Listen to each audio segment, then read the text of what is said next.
Hello, welcome to Supposedly Fun. My name is Greg. You know my buddy Teddy. We are both here to do a Friday Reads video for you and wrap up the week in reading, talk about any exciting bookish things that are coming up. I'm glad Teddy is here because I have a fun story about him in a moment. The big news this week, of course, is that we got the shortlist for the Women's Prize for Fiction. I'll have my reaction video in the description box down below. And I admit, I have fallen a bit behind in my booktube watching, and a lot of the videos that I've mostly fallen behind on are from booktubers who are based in the UK. So a couple of people had pointed out that Soldier Sailor by Claire Kilroy is actually pretty known by people in the UK, and then I watched some reaction videos, and sure enough, it is. It's just that it hasn't been released in the United States yet. So it was nice to get that perspective, and now I'm even more confused about what might possibly win. It seems like Soldier Sailor has a really good chance. I really think Brotherless Night and Enter Ghost are still in there. And there's been a lot of interesting discussion about the shortlist and the long list this year. A lot of people have been passionate about it, and that is always good to see. And of course, the day that you are watching this, if you are watching it on the day that this video releases, because time means nothing on the internet, happy Independent Bookstore Day. I hope you are finding a way to celebrate. Teddy's yawning, but he's not actually bored about it. He's excited. He's just going to be upset because I think he is not going to be going to the store with us. We are going to Montana Book Company. I'm wearing my Loudest Bookstore Ever t-shirt for Montana Book Company today because I don't want to wear it tomorrow. It feels like it would be pandery to wear a Montana Book Company t-shirt into Montana Book Company. And we think we're going to drop Teddy off with his grandpa before we go to the store. That will be in Helena. So that is what we will be doing. We'll be celebrating with Montana Book Company in Helena. I hope you are going to be supporting independent bookstores in whatever way you can, if you can, whether that's going to visit a store in person or purchasing something through Libro.fm or bookshop.org. Those are great ways to support independent bookstores. Again, if you have the means. If you don't have the means, it's totally fine. You know, you can support independent bookstores when you can, and just do what you can. Reading is a good thing. Support your local library. That is always a good thing as well. So, Teddy has been obsessed with this particular location on our walks. So we live on a hill, and a lot of the time at the end of the day, we will take him for a big loop around the neighborhood. And this one location looks down the hill. It's a big field. Nobody lives there, so nobody really mows it or anything. It's basically just weeds. He has been obsessed with that location. And I fully thought it's because there are little like gopher holes all around, and he would love to eat those gophers, which I hope he never sees one around me, because that would be really sad and awful. Anyway, finally, for like days, he has been obsessed with this spot. And I assumed it was because of the gophers. But last night, it turned out had nothing to do with the gophers. Let me show you the video of what came out of a bush down there, and I think that's the reason Teddy has been obsessed with it. Check it out. Teddy insisted that we stop here. He's been obsessed with this location for a while, and tonight, I know why. Those are baby foxes, and they are all over this bush. You can't see the ones in the bush right now. They're hiding. But there are a lot more than just those two. They are all over. I'm pretty sure they're foxes. And Teddy would love to go say hello, but no.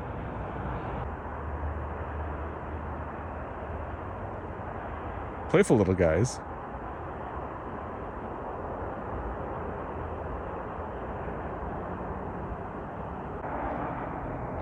We've been spotted.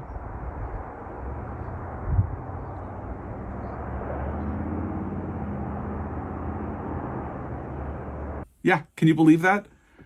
Baby foxes. And he had to know they were there because he's been staring at that exact spot for days. You're clever. He's got a powerful sniffer. He's very observant. So I'm not at all surprised he could tell that they were there. I'm sure it was also a little bit the gophers. But you got a powerful little sniffer, baby. You know what's going on around. Sometimes I know he's looking at something and I can't see it, but I just trust him that something is there because he can smell really well, and he just is really good at knowing when something is there and just hasn't quite revealed itself. Squirrels, birds, all manner of things. So yeah, there are baby foxes living on our hill. It's kind of fun. They're really adorable. Don't want to run into them. That is about as close as I would like to get to them, and it's about as close as I would like Teddy to get to them, so I was really glad he was on leash. But yeah, that was our adventure last night. So I think the only other thing I would want to talk about before we get to the Friday Reads portion of this video, Teddy loves neck scratches, by the way. Look at him leaning into this. He's a cutie. Is just, so if you know me, you know I'm obsessed with the Pulitzer Prize. It's coming up. It's coming really close, and we only have one more week before we get to the announcement of what the winner is. And I'm kind of, I don't know if what's going on at Columbia University is going to end up impacting the announcement. If you haven't followed, there are student protests at Columbia that it's an awful situation. Now, I did attend Columbia, not proud of that right now. I'm feeling kind of glad that I didn't finish at Columbia right now, because I didn't. And it's super expensive. That's the long story short about me attending Columbia. And yeah, anyway, the Pulitzer Prizes are administered by Columbia University. So I've kind of been wondering if all of this chaos is going to cause something to happen. You know, there's a chance. I don't know that somebody would reject a Pulitzer Prize. It's never happened. Actually, no, it has happened. Sinclair Lewis refused his Pulitzer Prize for Arrowsmith because he felt like he should have won for Main Street. And that's a long story. We'll get into it someday when I read Arrowsmith. I'm not that excited to read Arrowsmith, but anyway.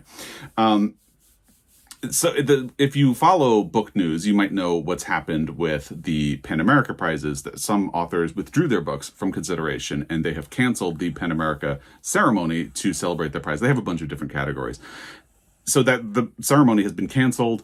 They said that if they will still award prizes to people who did not withdraw their books from consideration, and it was over some kind of similar thing. So, you know, with Columbia really being in the news and getting a lot of bad press, rightly so, for the way they have handled these student protests, I do wonder if something will happen with the Pulitzer Prize announcement or with the winner. I don't know. We'll see.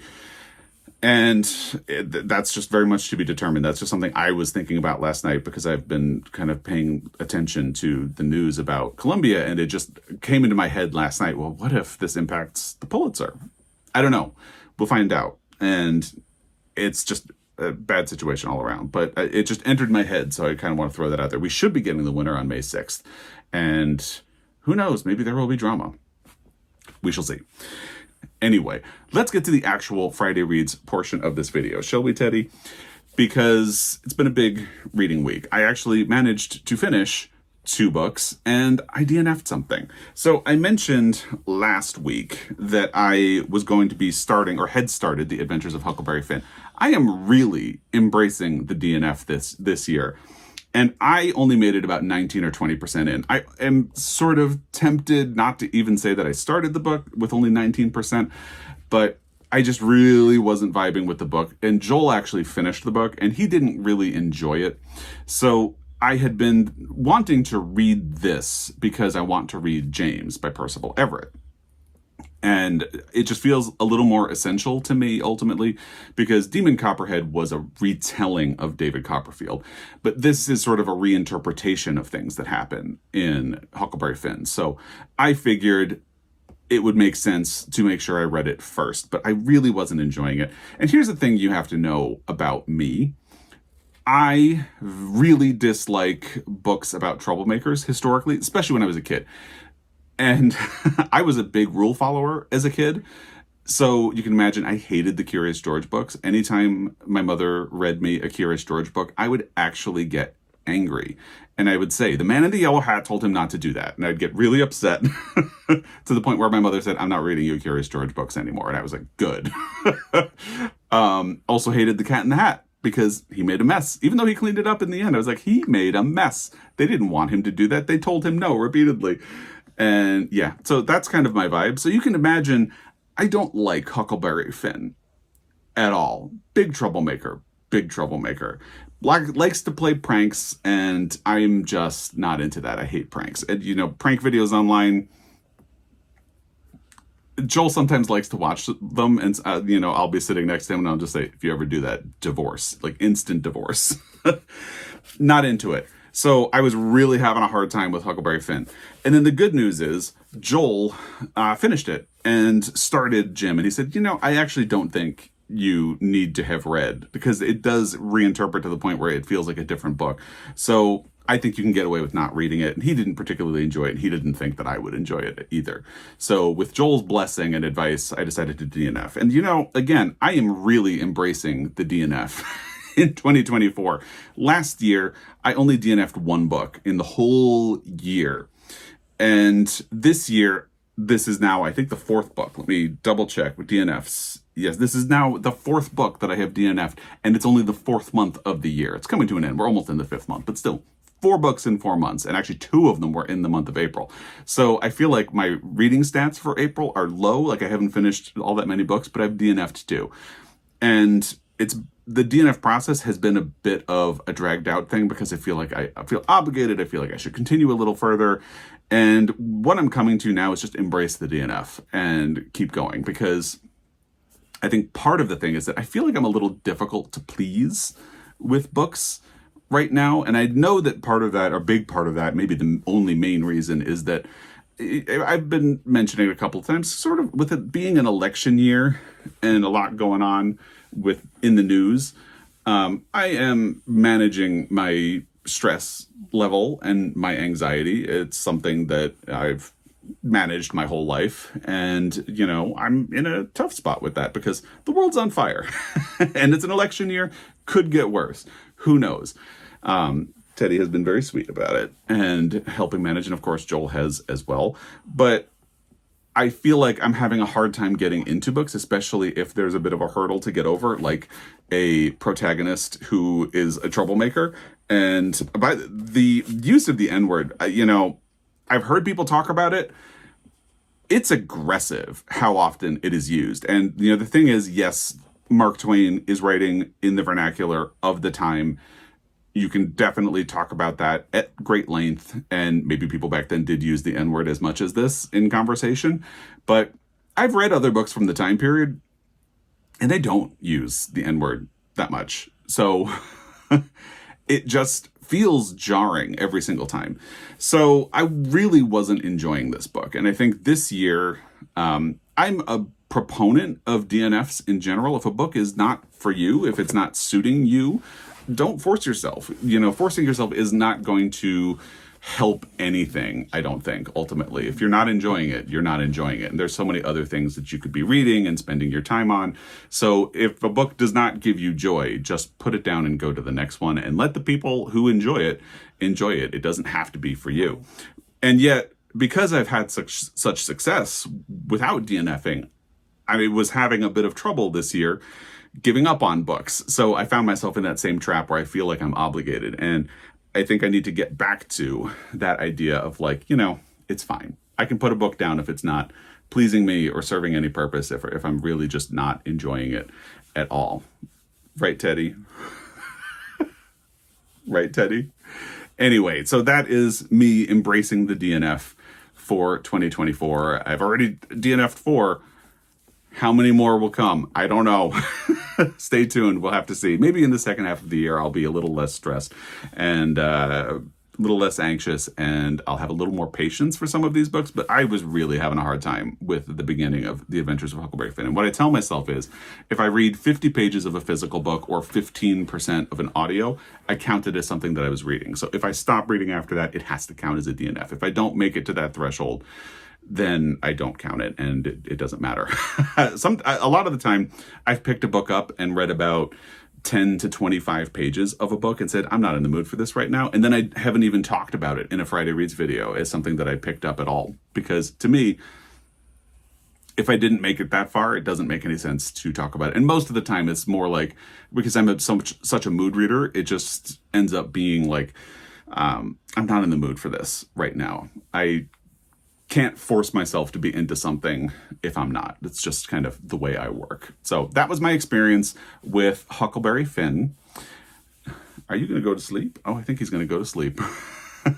Teddy's being excessively cute today. Joel has been traveling, and Teddy has struggled a little bit with separation anxiety since we got him. He comes by it, honestly, because he was abandoned in Yellowstone last year, if you don't know the story. So he was doing a lot better, but then for about 3 weeks, he got a lot of time with both of us because Joel didn't travel, but now he's been traveling again. So the separation anxiety is back. So we're also kind of working on that before we leave for Ireland, because we don't want to be gone for 16 days and have him traumatized back here. So I think that's another reason we're actually going to have him stay with Grandpa while we go to Montana Book Company tomorrow, because it'll hopefully help ease a sense of separation anxiety and get him ready for the trip. Anyway, you don't need to know that, but he's being aggressively adorable right now, so I figured I would tell you. Anyway, I can't remember where I was. I think I was a little under 100 pages into Restless Dolly Maunder when I checked in with you last week. I have finished it now. It is on the shortlist for the Women's Prize for Fiction, and when it made it, I think I only had a little less than 100 pages left, and then I finished it the following day. And what I will say is this: I'm a little surprised, and I haven't read any of the other books on the long list, but I feel like, in my opinion, you could really easily swap Restless Dolly Maunder for any one of them, and it would be a stronger list. This is a fine book, and the thing is, it suits the brief of the Women's Prize perfectly, and I go into that at more length in my reaction video to the shortlist, which will be linked down below. But this book is strictly fine to me. And they describe it as really funny. I think it's a little clever. I never really felt amused, or certainly not like laugh out loud funny, but it just felt a little funny that they kept calling it funny to me. It's just a fine book, and I really didn't like the way Kate Grenville kept spoon-feeding you all of the themes and the information about the book, and that got more annoying to me as the book continued. It just felt like if she had told this story, and actually I've seen a couple of people in their Women's Prize reaction video talk about the last chapter of this book, and to me that's almost a bit of a spoiler. But basically, the story has a connection to Kate Grenville, and it just feels like she's so aggressively making sure you get the point that I felt more and more detached from the book as it kept going. So I still think the book is fine, but I admit I was pretty well irritated with it by the time I was done. And since people love the end papers of this book as much as I do, one last time, there they are. They're so pretty. Don't you love them, Teddy? Don't you love them? You would chase every one of those birds. I know you would. He would. So that's kind of where I'm at with this. And I'm just a little, on the one hand, I'm surprised that it made it onto the shortlist, because I really think it's strictly a fine book. But I do see that it fits the brief of the Women's Prize really well. So I guess I'm not surprised from that perspective, but yeah, I just think there have to be better books on the long list that you could have put in there instead. So that was one of the books I finished this week.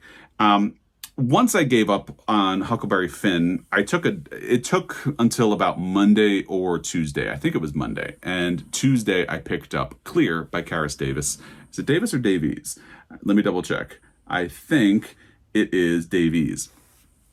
And it's a short audiobook. That's part of why, because Joel was actually listening to the audio of James by Percival Everett while he has been traveling this week. So I figured if I do something short, by the time he gets home, he'll be done with James, and then I can start it on audio, because he's been really liking the audio. So I figured that sounds like a good way to go. So I wanted something short, and this really fit the bill. It is a 3-hour audiobook, a little more than that. And then I don't like to speed up audiobooks very much, but I do find a lot of the time, if you leave it at the 1.0 speed, the narrator talks so slowly that it doesn't feel right. I usually find if you speed it up to 1.2, it sounds a lot more like an actual conversation or reading voice. So I usually do 1.2, but I don't like to go any faster than that. For this audiobook, I did 1.1, and it sounded perfect. And actually, that makes it about a 2-hour audiobook. So you could fit this in really easily. It's got a stunning cover. I'm really hoping that I can see the cover of this book in person tomorrow for Independent Bookstore Day, because I just think it looks absolutely stunning when you see the image of it online. The audio narrator, Russ Bain, is fantastic as well. I actually looked to see if he had narrated other audiobooks, and I didn't really see one that seemed interesting to me, but he has a great voice for this story. The premise is it is set in Scotland during a time when people who own land have been leasing it to farmers who have been using the land for their purposes, but now they are pushing people off of the land so they can use it for, I think it was sheep, and for their own purposes. And this is based on an actual thing that happened. And Karis Davis did a really interesting interview with NPR talking about how she actually found a language that had become outdated when she was researching in the library in Edinburgh. And that was about 10 years ago, and she studied the language a little more and started getting ideas for the story. And then when she was reading about these evictions that were happening, she got the idea for this story. It's a fascinating backstory. But anyway, you have this man, John Ferguson, who is a pastor, and he has a wife named Mary, and they need money. So he agrees to take on this side gig where he is sent to an island in the north to evict the last man who is living on it. So the landlord can now use the land for his own purposes, and he can get more money out of the land by using it as a pasture than he would from getting rent, because he hasn't even been collecting rent for about 10 years at this point. So if he gets rid of this guy, he can use the land for his own purposes. But this man has grown up there. His family has lived there. His family eventually left for the United States, but he is still there, and this land is all that he has known. So John Ferguson is sent there to evict the man and falls almost immediately after getting there down a cliff and injures himself. And of course, the man, whose name is Ivor, finds him. Now, Ivor speaks this outdated language that Karis Davis had learned about, and there's a communication problem between the two men at first. And steadily, they sort of learn to communicate as John Ferguson is healing. Meanwhile, you get a little bit of the story of his relationship with Mary and how they came to be married, and she comes into the story a little bit later. It's so short, I don't really want to spoil the ending, but it's really beautiful. It reminded me a lot of Claire Keegan, and ignore my calendar. But I would say if your ears just perked up, definitely check out Clear by Karis Davis. I know she wrote a book called, I think it was called West, that a lot of people really loved, and I have not read it, but I'm interested now. But I have Claire Keegan sitting on my shelf just over my shoulder right here, and I kept thinking about Claire Keegan as I was listening to Clear by Karis Davis, and I don't think it's quite on the level of Small Things Like These, but the writing definitely got there. It's really about human connection and loneliness and doing the right thing in ways that definitely pointed me in that direction. I, again, don't think it's quite on the level of Small Things Like These, but I really enjoyed it a lot. The only thing that holds it from being at a Claire Keegan level for me is the ending, and I can't talk about that because I don't want to spoil it for you. All I will say is that I don't think it quite earns the ending that it has.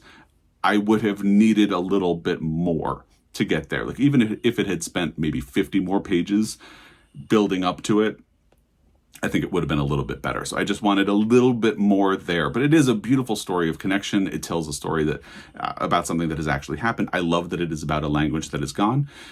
If you follow along, you might remember one of the things I found interesting about My Brilliant Friend by Elena Ferrante is that it talks about Italian dialect and how in schools kids who spoke dialect were made fun of. And my mother's family had spoken a dialect of Italian when they immigrated to the United States.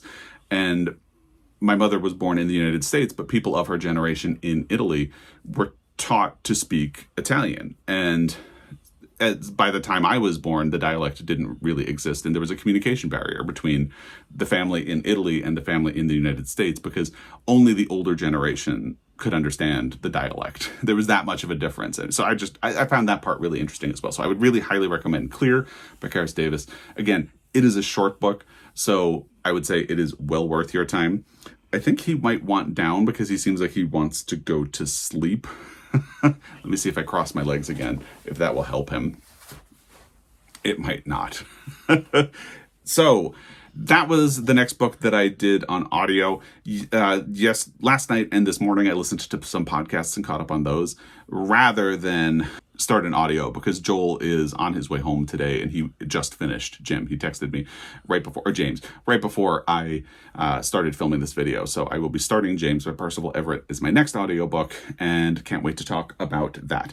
Now, once I finished Restless Dolly Maunder, I was really struggling, and hopefully this will give you an insight into my life as a mood reader outside of BookTube, because I feel like BookTube did change my reading habits to a degree.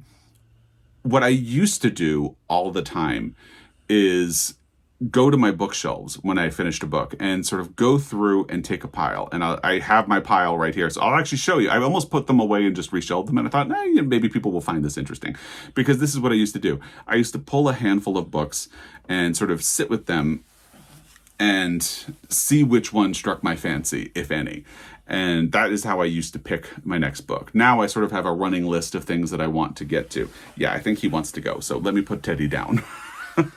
I think it's exhausting being adorable, basically. So, this is it. And actually, at the bottom I had James by Percival Everett. So this will be my next book on audio, not in print. But this is kind of what I ended up with. So I had been wanting to read Blackouts by Justin Torres and kind of thinking that this would be my next book. But I was really irritated when I finished Restless Dolly Maunder, as I said.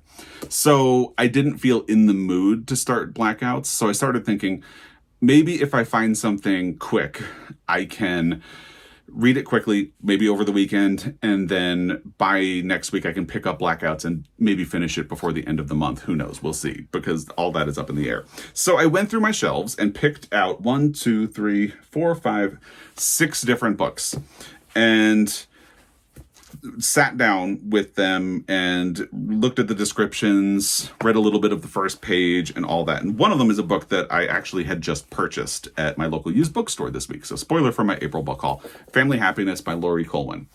Sounded interesting, but knowing what I know about it, it just seemed like I'm not really in the mood. I kind of wanted something a little faster, maybe something a little, I don't know. It wasn't really feeling it right now. So I put that one down. I was thinking, maybe a mystery. I had started Dorothy L. Sayers last year and I didn't really like it, but I have the second book, Clouds of Witness. So maybe that, but I opened it and I just, because I didn't like the first book, I don't really like the idea of jumping into that, especially when I'm already irritated. Why go to something that is likely going to irritate me again? And then I opened the book, and that's why this part of the process can be important. The type is really small, and that's ordinarily fine, but it also makes this seem like it's going to be longer than, I'm just not feeling it. So I ended up putting that to the side. I thought Barbara Pym got me into reading in January. What if I picked up another one of her books? And this came very close. And again, this is where picking up the book kind of helps. The paperback feels flimsy. And for whatever reason, I just started thinking, I'm not in the mood right now. So don't want to deal with that tiny little paperback that might fall apart on me. I had picked up Year of Wonders by Geraldine Brooks and pretty quickly put it to the side because I thought, that is a book about the plague. I've heard people talk about it being sad. That is not the vibe I'm going for right now. I had picked up With Days Without End by Sebastian Barry, which had been on my Irish TBR for the month of March, and kind of the same thing. It's like, maybe this is a little too serious right now. I would like to read Sebastian Barry. It would be fun to get another Irish author in before I go to Ireland, but maybe this isn't the time. The last book is the one I ended up going with, so I'll probably be picking up Fire Exit by Morgan Talty this weekend. So this is published, I want to say in June. It doesn't say on the cover, so let me just quickly look to see if it says inside. It does not. Yeah. Oh, here we go. On the spine. On sale June 4th, 2024. So, I love Night of the Living Res by Morgan Talty. And for whatever reason, even though this sounds like it has a kind of serious subject matter, it's the one that immediately I gravitated for. So this is how my process of selecting a book used to go. And if you remember, I used to, my TBR method was that I would shelve all of my books, keep them flush, and if there was a book that I really particularly wanted to read, I would pull it forward from the others. And that sort of made the process of browsing my shelves a little easier because it was easy to say, this is one that I would like to prioritize. And I stopped doing that because BookTube changed my habits of selecting my next book so much that it didn't feel relevant anymore. But that's what I used to do. That's how I used to pick books. And that is how I picked Fire Exit by Morgan Salty. Hopefully I'll read it quickly. I think I will. And then maybe Blackouts next, because I would like to read Blackouts before the announcement of the Pulitzer Prize for Fiction, if things don't go crazy. With that, so that is my reading week. That's what I've been up to in the world and reading. I hope you're celebrating Independent Bookstore Day. Let me know how you are in the comment section down below. If you are watching this after the day that it was published, let me know how you celebrated Independent Bookstore Day in the comment section down below. As always, I really appreciate your time, and I will be back. Until next time, happy reading.